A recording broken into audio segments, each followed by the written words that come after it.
Hello class, my name is Larry Wilson. Decided to do my case study on asthma and allergies. It's a very serious condition that hundreds or thousands of people suffer from every day. I read an article in American Academy of Allergies that asthma is among the most chronic conditions worldwide. It was a 2019 article. American Academy of Allergies, 2019 article. They said that it's a chronic condition worldwide. Many people suffer from asthma. Years ago, kids were able to eat peanut butter or nuts with no problem. Coming up, I didn't experience anyone that had allergies like they have now. But a lot of kids now can't go outside or play outside or even eat simple foods. They have to watch what they eat. A lot of kids suffer from asthma. And one of the things that they give you when you suffer from asthma is a emergency inhaler. This is Ventolin.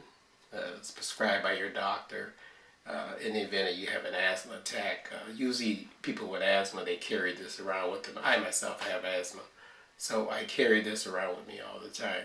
And what it does is it open up your airways, because what asthma does is your airways become swollen when you have an asthma attack. And usually it's brought on by allergies. And with all the pollution and everything in the air, there's a lot of people that suffer from allergies. And one of the things that they give me that I have to take every day is Flonase. They usually use this in the morning for allergies. And then on a daily basis, this Ventolin is used in cases of emergency, like you have an asthma attack, you would use this. But on a daily basis, I use the Symbicort. And Symbicort, I usually use 2 puffs in the morning, and it usually lasts all day. That keeps your airwaves pretty much open, unless you have allergic reaction, and then you would have to go to this. And then another thing that they give you is what's called a breathing machine with liquid Ventolin. It's in here. Use a vial, and you pour it into the chamber here. Pour it into that chamber, and it's hooked up to a breathing machine, and then you would put it on your face. So, and usually for like 3 to 4 minutes, there's a mist that comes up, and it help open up your airways. But asthma has become a very serious condition. I also read an article, Asher, MI, 1998, said asthma was in the 1990s was unknown, and now it affects 20.3 million people in the U.S. That's a lot of people, and it kills 5,000 people per year.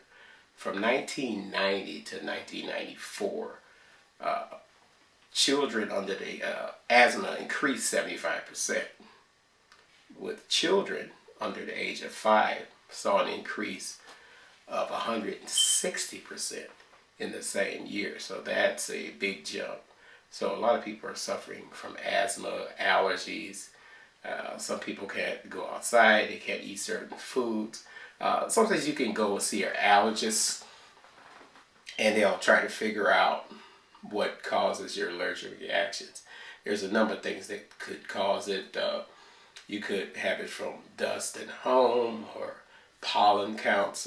Pollen counts are one of the things that happens during the summer, fall, and people suffer from allergies or asthma attacks. Because when you have allergies, usually that brings on asthma.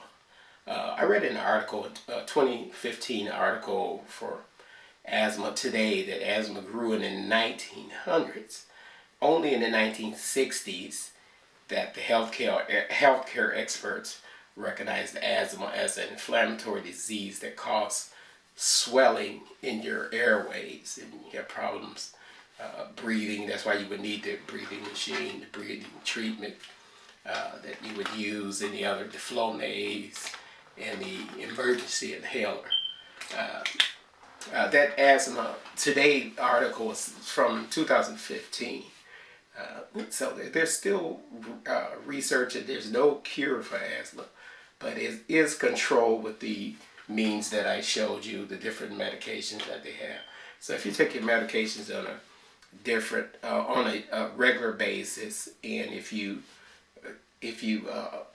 change your eating habits or your lifestyle, sometimes you have to watch what you're doing, because some kids can't even, or some people can't do heavy exercising because it'll bring on asthma attack. Usually in humid weather, it brings on, it's hard to breathe. I know when I was in Palm Springs, I had no problems with the asthma because the air was dry there. And there are certain cities that they tell you that are easy on people with asthma. But it's a very serious condition that's hundreds and thousands of people are suffering from each day, especially in the U.S. Again, they said 20.3 million people in the U.S. Suffer from asthma. That's a lot of people, and it kills 5,000 per year.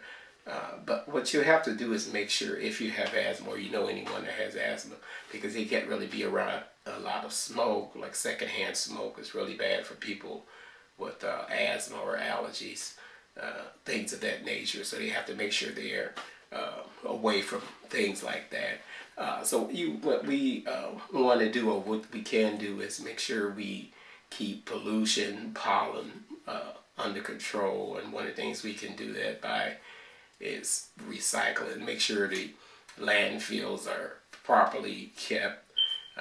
Make sure the plants are doing what they're supposed to do, and make sure the EPA is watching the plants and things of that nature, because that's where a lot of your pollutions come from.